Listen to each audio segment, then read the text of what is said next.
자, 오늘 말씀의 제목은 우리가 가야 할 길이라는 제목입니다. 성경 말씀은 마태복음 16장 21절부터 24절 말씀입니다. 제가 받들어 읽어보겠습니다. 21절입니다. 이때로부터 예수 그리스도께서 자기가 예루살렘에 올라가 장로들과 대제사장들과 서기관들에게 많은 고난을 받고 죽임을 당하고 제3일에 살아나야 할 것을 제자들에게 비로소 나타내시니 베드로가 예수를 붙들고 항변하여 이르되 주여 그리마옵소서, 이 일이 결코 죽게 미치지 아니하리이다. 예수께서 돌이키시며 베드로에게 이르시되 사탄아, 내 뒤로 물러가라. 너는 나를 넘어지게 하는 자로다. 네가 하나님의 일을 생각하지 아니하고 도리어 사람의 일을 생각하는도다 하시고, 이에 예수께서 제자들에게 이르시되 누구든지 나를 따라오려거든 자기를 부인하고 자기 십자가를 지고 나를 따를 것이니라. 아멘. 우리는 믿음 생활하면서 신앙의 롤모델들을 성경에서 찾고자 합니다. 그런데 이 신앙의 롤모델이라고 일컬어지는 사람들 중에서도 실패와 또 잘못된 신앙의 모습을 보일 때가 참 많이 있습니다. 그 중에 한 명이 오늘 말씀에 등장하는 베드로이고, 또 구약 성경에서 히스기야 왕이라고 할 수 있겠습니다. 여러분, 히스기야 왕을 아십니까? 신앙생활을 좀 오래 하신 분들은, 또한 구약 성경을 읽어보신 분들은 히스기야 왕에 대하여 한 번쯤은 들어보셨을 겁니다.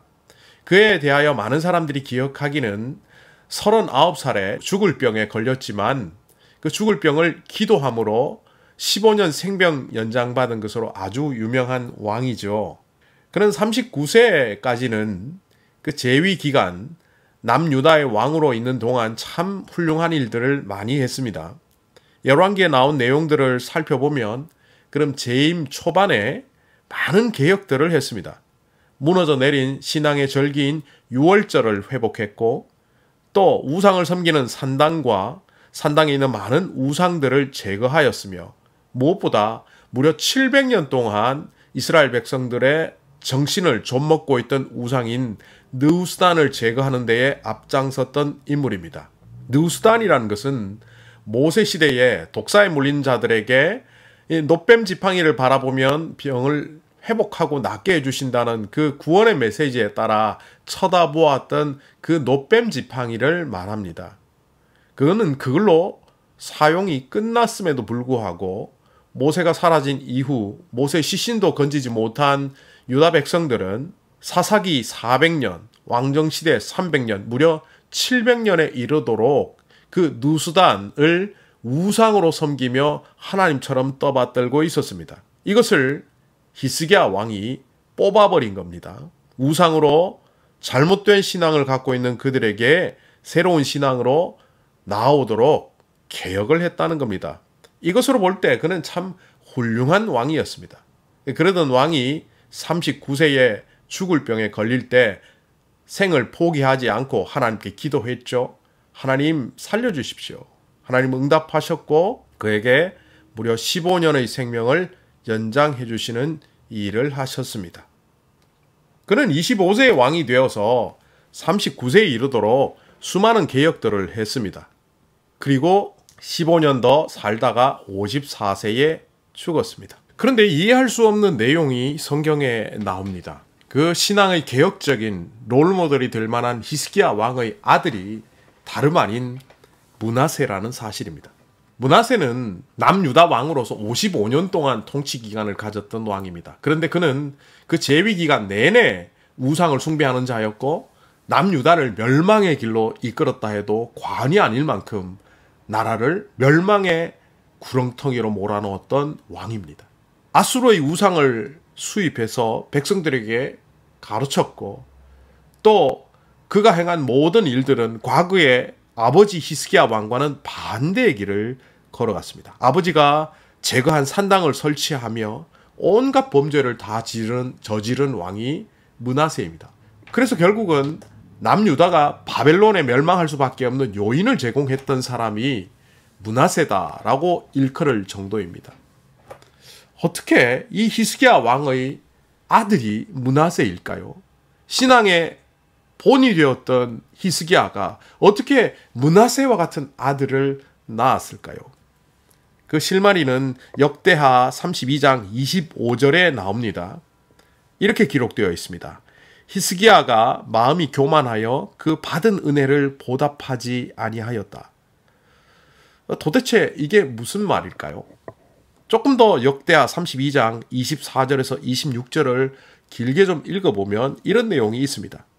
그때 히스기야가 병들어 죽게 되었으므로 여호와께 기도하며 여호와께서 그에게 대답하시고 또 이적을 보이셨으나 히스기야가 마음이 교만하여 그 받은 은혜를 보답하지 아니하므로 진노가 그와 유다와 예루살렘에 내리게 되었더니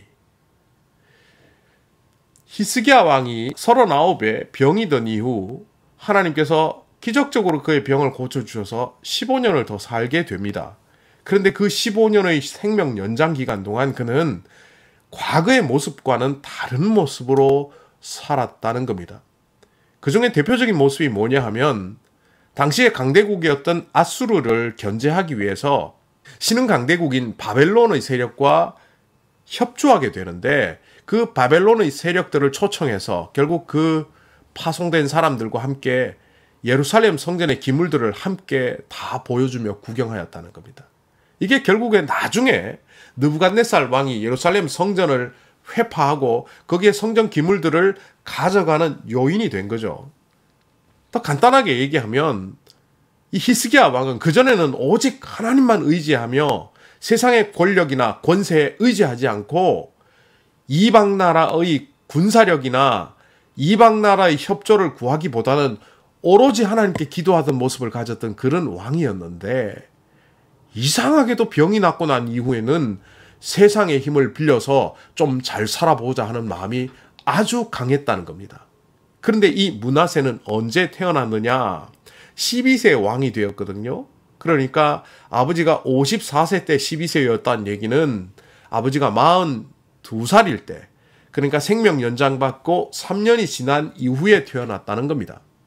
39세 이전에 유월절을 회복하고 산당을 회파하고 느우스단을 제거했던 그 신앙의 롤모델이었던 히스기야의 모습은 본 적도 없고 타락하고 역대하의 모습, 기록된 모습대로라면 교만하여 하나님의 은혜를 소멸했던 그 잘못된 히스기야의 모습을 므낫세는 12년 동안 본 것이라는 겁니다. 그러니까 므낫세를 통해서 우리가 유추해 볼 수 있는 것은 생명이 연장된 이후 15년 동안 히스기야는 타락의 시간으로 살아갔다는 거죠. 그리고 그는 지옥 갔을까요? 역대하 32장 26절은 이렇게 기록합니다. 히스기야가 마음이 교만함을 뉘우쳤다. 어떻게 보면 요즘식으로 표현할 때 그는 다시 회개하고 구원받아서 천국 갔는 것으로 보입니다. 그런데 그가 잘못한 행동으로 말미암아 그의 아들 므낫세 그리고 그의 손자 아몬은 우상의 구렁텅이에서 조국도 멸망의 길로 인도했을 뿐만 아니라 자신들의 삶도 멸망의 삶으로 갔다는 것. 이것으로 볼 때 히스기야의 재위 전반기는 성공적이었지만 재위 후반기인 15년 생명 연장받은 것은 실패로 끝났다 이렇게 볼 수 있습니다. 왜 이 위대한 왕 히스기야가 그의 삶의 후반전을 실패로 끝내고 말았을까요? 제 짐작으로는, 제 해석으로는 그가 뭔가 생각이 바뀌었는데 그 생각의 바뀜이 결국 세상의 번영을 추구하는 이 땅의 삶을 더 사랑하고 추구하다 보니 영원한 소망을 잃어버린 것이 아닌가 그렇게 생각해 봅니다. 자, 오늘 성경에 나오는 이 베드로도 실패하는 장면이 나옵니다. 오늘 이 말씀에 보면 사탄아 내 뒤로 물러가라 이런 말씀을 예수님으로부터 들었으니 이거는 엄청난 실패가 아니겠습니까? 그런데 이 말씀이 나오기 전 바로 얼마 전 이른바 마태복음 16장 16절에서 그는 예수님께 이런 고백을 하였습니다. 그 유명한 신앙 고백, 주는 그리스도시요 살아계신 하나님의 아들이십니다. 그리스도에 대한 고백, 하나님의 아들에 대한 고백으로 말미암아 예수님은 너무나 기뻐하셨고 이 고백 이후에 예수님께서는 그에게 새로운 이름을 주셨습니다. 그의 본명은 시몬입니다. 그런데 예수님께서 게파, 이걸 헬라어로 바꾸면 베드로 아니겠습니까? 페트로스. 이 베드로라는 이름을 갖게 됩니다. 이름하여 반석이죠. 예수님께서 베드로라는 이름을 통하여 그 위에 교회를 세우시겠다. 이 말은 그의 고백, 그의 앞으로 해야 할 일이 교회를 세워가는 일이라는 것을 알려주시며 그에게 천국의 열쇠를 주시겠다고 말씀하셨습니다. 이 얼마나 놀라운 일입니까? 그런데 이 고백을 하고 얼마 지나지 않아 그는 사탄이라는 이름을 예수님으로부터 듣게 됩니다. 왜 이렇게 되었을까요?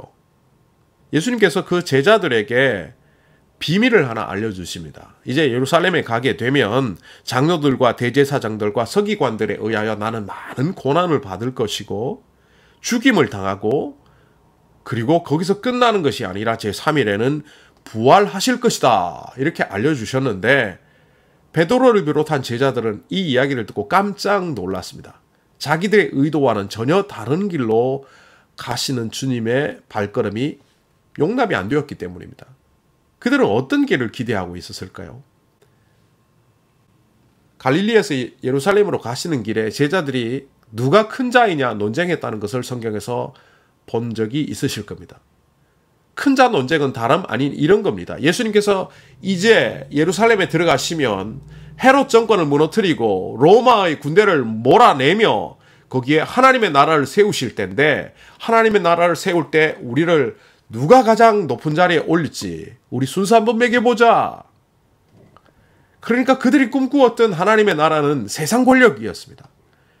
물리를 걸으시고 죽은 자를 살리시고 수많은 병자를 고치시는 예수님께서 왕국을 세우신다면 아니 왕국을 세우실 수 있겠고 그 왕국에 누가 주도권을 갖고 2인자, 3인자가 되느냐 하는 꿈을 그들은 꾸고 있었습니다. 베드로 또한 그러했습니다. 그런데 난데없이 예수님께서 죽으신답니다. 죽고 난 다음에 다시 살아난다고 말씀하시긴 했지만 죽는다, 고난받는다 이 말은 그들에게 기대에 부응하지 않는 이야기로 들렸고 실패 내지는 그들이 꿈꾸는 세상의 파멸로 여겨졌습니다. 그랬기에 베드로는 그렇게 하지 마옵소서 이렇게 말할 수밖에 없었습니다. 마태복음 16장 22절에 베드로가 예수를 붙들고 항변하여 이르되 주여 그리 마옵소서 이 일이 결코 주께 미치지 아니하리이다. 이렇게 말한 이유가 바로 그런 이유입니다. 여기 항변한다라는 말은 쉽게 우리말로 바꿔보면 꾸짖다라는 말과 같습니다. 이 헬라어 용법을 조금 살펴보면 이것은 바로 제자가 스승이 제자에게 하는 말입니다. 어른이 아이에게 말하는 말입니다. 제자가 스승에게 할 수 있는 말이 아닙니다. 윗사람이 아랫사람에게 그거 틀렸다. 잘못되었으니 고치도록 하여라. 라고 꾸짖는 말투입니다. 이것을 우리말로 항변하다라고 번역하긴 했지만 이 말은 베드로가 예수님 보고 틀렸습니다. 예수님. 그렇게 하시면 안 됩니다. 그러니까 그렇게 하지 마시고 제가 원하는 대로 하셔야 됩니다. 뭐 이렇게 말하는 것이죠. 바로 이런 생각을 갖고 있는 사람은 주님의 반대자입니다. 우리도 간혹 신앙생활 하다가 하나님 틀렸다고 말하는 어리석은 일을 범하기도 하죠. 나는 이렇게 해주기를 원하는데 하나님은 저렇게 하실 때 우리가 그러죠. 하나님 그렇게 하지 마시고 이렇게 해주십시오. 이런 신앙인의 모습을 향하여 예수님은 베드로에게 외치듯이 말씀하십니다. 사타나스. 헬라어에서 마귀, 사탄을 의미하는 말은 디아블로스입니다. 디아블로스라는 말이 따로 있고 이 사타나스라는 말은 잘 쓰지 않는 말인데 이 말은 대적자라는 말입니다. 사탄에게 말하면 사탄을 지칭하는 말이지만 사람들에게 말하면 사탄이란 뜻이 아니라 하나님의 대적자라는 뜻입니다. 지금 베드로가 하나님의 뜻, 그리스도의 뜻보다는 자기의 생각에 더 사로잡혀 있다는 것을 보여주시기 위하여 예수님은 베드로를 향하여 대적자여, 방해자여 이렇게 말씀하시는 겁니다. 이게 정말 엄청난 아이러니 아닙니까? 좀 전에 그는 하나님의 뜻을 받들어 이 땅에 교회를 세워가야 되는 반석이 된다라고 일컬음을 받았던 자입니다. 그리고 그는 천국의 열쇠를 허락받은 자입니다. 그런데 일순간 사탄아 내 뒤로 물러가라. 너는 나를 넘어지게 하는 자로다. 이런 소리를 듣습니다. 이 얼마나 큰 실패입니까? 여기서 넘어지게 하는 자로다 하는 말은 스칸달론이라는 헬라어를 쓰고 있는데 이 영어의 스캔들이라는 것의 어원이 된 단어죠.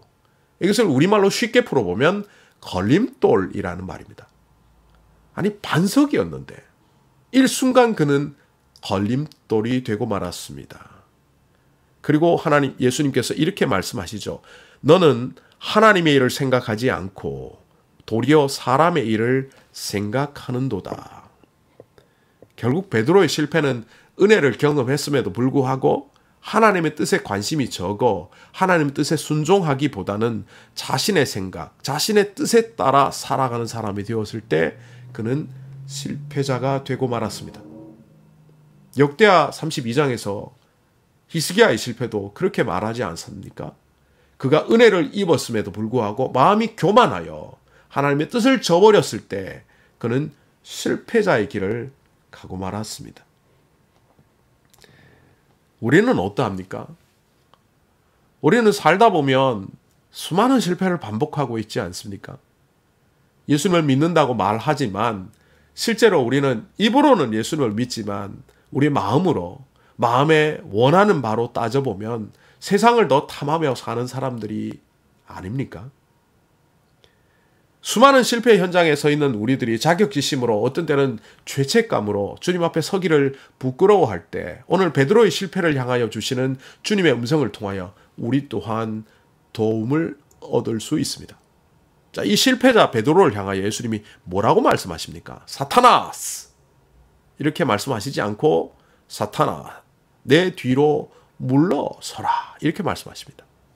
마태복음 4장 10절에 보면 사탄이 직접 예수님을 유혹하기 위해 나타났을 때 예수님은 그를 이렇게 쫓아내십니다. 사탄아 물러가라. 우리가 알기 쉬운 우리말로 바꾸면 꺼져라 이런 말입니다. 영어 성경에 보면 사탄아 go away, get away 이렇게 되어 있습니다. 그런데 오늘 베드로를 향해서는 마태복음 16장 23절에서 get behind me, go behind me. 너는 내 뒤에 서야 한다. 네가 나를 이끄는 것이 아니라 내가 너를 이끌어간다. 너는 나를 따라와야 되는 자다. 우리가 조급함으로 어떤 때는 불순종하는 마음으로 어떤 때는 자기 계산으로 주님보다 더 앞에 설 때가 얼마나 많습니까? 이런 우리들을 향하여 들려주시는 주님의 음성처럼 들립니다. 우리의 실패의 시작은 결국 위치를 잘못 잡은 것, 그것으로부터 일어난다는 사실을 우리는 깨닫게 됩니다. 그리고 예수님께서 24절 이하에 이렇게 말씀을 이어가십니다. 이것은 베드로에게만 주시는 이야기가 아니라 모든 제자들에게 하신 말씀이라고 성경은 기록합니다. 누구든지 나를 따라오려거든 자기를 부인하고 자기 십자가를 지고 나를 따를 것이니라. 모든 제자들에게, 우리에게 은혜를 경험한 이후 실패하고 넘어지더라도 다시 자리를 제대로 잡으라고 하시는 주님의 음성으로 들립니다. 자기 중심적인 생각에 사로잡혀 자기 부인을 하지 않는 우리들을 향하여 주님의 바른 제자가 되기 위해서는 먼저 자기를 부인하고 또한 자기를 부인함으로 자기가 져야 될 십자가를 발견하며 그것을 지라고 말씀하십니다. 마태복음 16장 24절을 누가복음 9장 23절에서는 이렇게 기록합니다. 읽어보겠습니다. 나를 따라오려거든 자기를 부인하고 날마다 제 십자가를 지고 나를 따를 것이니라.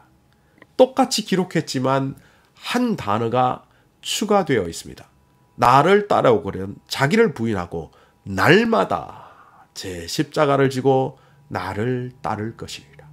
자기 부인도 자기 십자가를 지는 길도 이것은 반복되이 날마다 이루어져야 된다는 사실을 누가복음은 우리에게 강조합니다. 자, 그렇다면 주님께서 우리에게 제시하신 이 해결책인 첫 번째, 자기 부인의 길이 무엇인지 잠깐 생각해 보고자 합니다. 자기를 부인한다는 것이 어떤 것을 말합니까? 마치 불교에서 나는 아무것도 아니다, 나는 없다, 나의 탐욕, 나의 욕망도, 나의 소유도, 나의 모든 것, 존재도 없다라는 무소유, 무욕망, 무존재, 바로 무를 말하는 것입니까? 그렇지 않습니다. 성경에서는 우리 한 사람 한 사람의 가치를 인정하고, 기독교에서는 우리란 존재를 서로 다른 모양을 갖고 있지만 또 부족하지만 하나님께서는 품으시고 사랑하신다는 것을 끊임없이 얘기하고 있습니다. 그렇다면 이것은 나의 존재를 거부하라는 것이 아니라 거짓된 자를 부인하라는 겁니다. 목회자로서는 내 거짓된 존재가 무엇인지 가끔 돌아보곤 합니다. 저는 이렇게 저 스스로에게 질문을 합니다. 내가 왜 목회를 하고 있을까? 50대 중반에 목회자로 살아가는 저에게 보통 3가지 정도의 질문이 제 속에 생깁니다.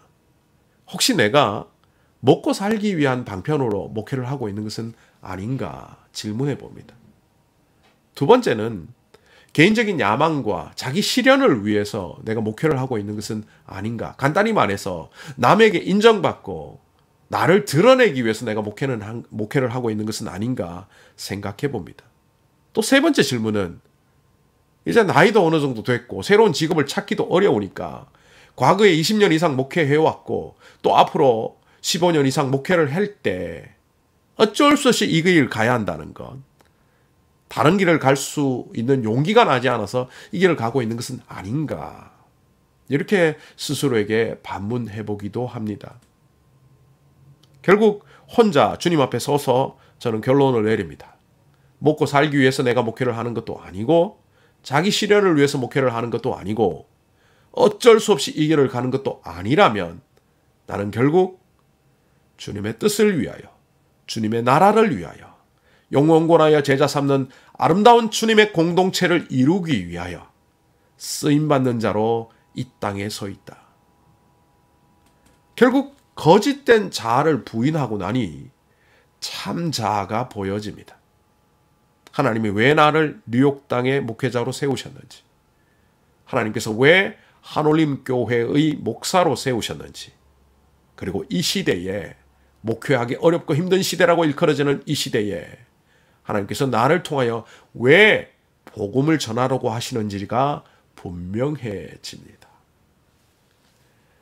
자기 안에 있는 욕망, 탐욕스러운 자아, 거짓된 자아, 이기적인 자아를 부인함으로 참다운 자아를 발견하라고 하는 것이 바로 self-deny, 거짓된 자아를 부인하라는 바로 그것입니다. 이것이 목회자에게만 적용되는 질문이겠습니까? 모든 성도들에게 동일하게 적용될 것입니다. 여러분들 예수 왜 믿습니까? 예수 믿고 복받고 이 땅에 잘 살기 위해서 예수를 믿습니까? It's nonsense. 넌센스입니다. 이 땅에서 잘 사는 것은 우리의 인생의 목표가 아닙니다.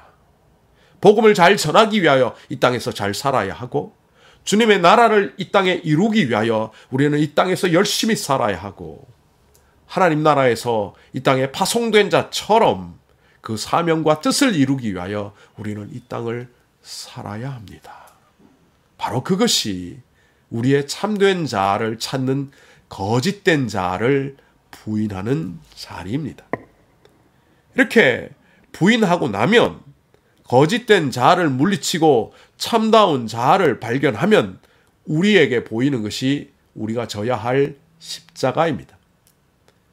예수님께서는 우리에게 해결책을 제시하면서 자기 부인을 먼저 제시하셨고 자기 부인을 하는 자를 통하여 두 번째 자기가 져야 될 십자가를 발견하고 그것을 지라고 말씀하십니다. 제가 한 드라마에서 봤던 그 주인공의 대사를 한번 인용해 보고자 합니다. 얼마 전 운동하는 중에 한국 드라마를 보게 되었는데 이 한국 드라마에 나오는 한 여주인공이 이런 말을 했습니다. 한 31세쯤 되는 여자 주인공인데요. 극 중에 그가 이런 말을 합니다. 자기는 중고등학교 시절 교회를 다녔는데 그 교회 다닐 때 친구들의 기도 제목이 너무 의아했다고 합니다. 성적이 좋게 해달라고 하나님께 기도했고, 교우관계 좋게 해달라고 하나님께 기도했고, 원하는 학교에 가게 해달라고 하나님께 기도하는데 자기는 그게 이상했답니다. 겨우 하나님께, 신에게 그 정도의 기도 제목을 내어놓다니 이상하다라고 말하면서 자신은 두 가지 기도 제목이 있었답니다. 그 첫 번째는 하나님 나 뭐예요? 두 번째는 하나님 나 여기 왜 있어요? 뭐 드라마에서는 신이라고 표현했지만 교회의 신은 하나님이지 않습니까? 하나님 나 뭐예요? 자기 존재에 대한 분명한 인식이 있도록 해달라는 그런 기도입니다. 두 번째, 나 여기 왜 있어요? 내가 여기서 어떤 일을 해야 합니까? 이것은 바로 자기가 져야 될 십자가 무엇인지 질문하는, 저는 운동하다가 트레드밀에서 갑자기 내려왔습니다. 저 드라마 작가는 자기 부인과 자기 십자가의 길을 아는 사람이다. 주인공이 이렇게 말합니다. 자기는 한 번도 이 땅에 안착해 본 적이 없다고 말합니다. 이불 속에 있을 때도 불안했고 슬프지도 않고 재밌지도 않고 즐겁지도 않은데 나는 내가 누구인지, 내가 이 땅에서 무엇을 해야 되는지 알아야 하겠다는 겁니다. 여러분 어떠합니까? 주님께서는 우리가 늘 육신의 소욕으로 살아가고 있는, 정말 하찮은 것들로 인생을 낭비하고 있는 우리들에게 그런 소욕에 빠져서 인생을 탕진하는 거짓된 자아를 부인하고 정말 자기들이 이 땅에서 책임져야 될 자기 십자가를 지라고 말씀하십니다. 이에 대하여 보다 더 잘 알 수 있는 구절이 마태복음 11장 28절로 30절입니다. 수고하고 무거운 짐진 자들아 다 내게로 오라. 내가 너희를 쉬게 하리라. 우리는 보통 여기서 끝내죠. 수고하고 무거운 짐진 자들아 다 내게로 오라. 내가 너희를 쉬게 하리라. 얼마나 좋습니까? 그런데 예수님이 말씀하시고자 하는 초점은 그 뒤에 있습니다. 나는 마음이 온유하고 겸손하니 나의 멍에를 메고 내게 배우라. 그리하면 너희 마음이 쉼을 얻으리니 이는 내 멍에는 쉽고 내 짐은 가벼움이라 하시니라. 이 말씀의 핵심이 뭡니까? 세상의 헛된 짐, 너희가 수고하고 무거운 짐, 그건 다 내려놓고 주님의 짐을 지라는 겁니다.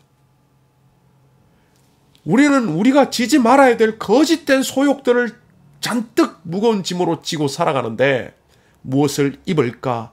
무엇을 마실까? 무엇을 먹을까? 무슨 차를 탈까? 무슨 집에 살까? 무슨 옷을 입을까? 그런데 정말 우리가 걱정해야 되는 것은 먼저 그의 나라와 그의 의를 구하는 것 아니겠습니까? 주님의 짐을 지라는 것은 무엇입니까?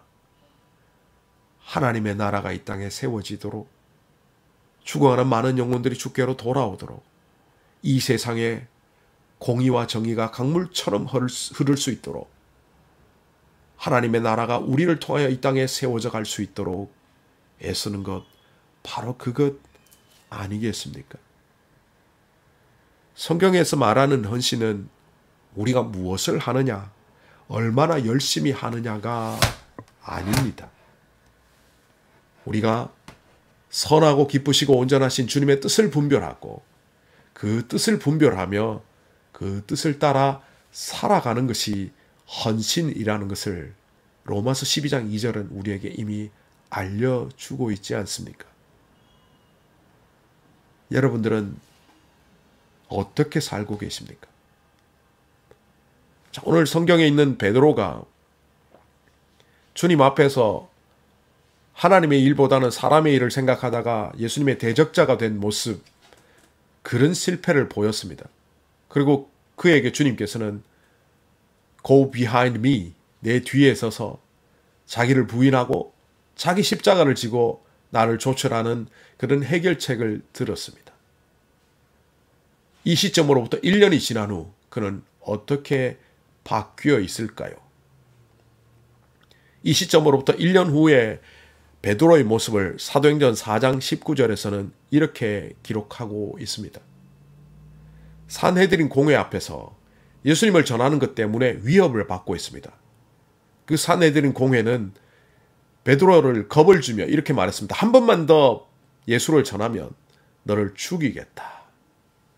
그런 그들 앞에서 목숨의 위협을 받으며 그는 이렇게 말을 합니다. 사도행전 4장 19절입니다. 하나님 앞에서 너희의 말을 듣는 것이 하나님의 말씀을 듣는 것보다 옳은가?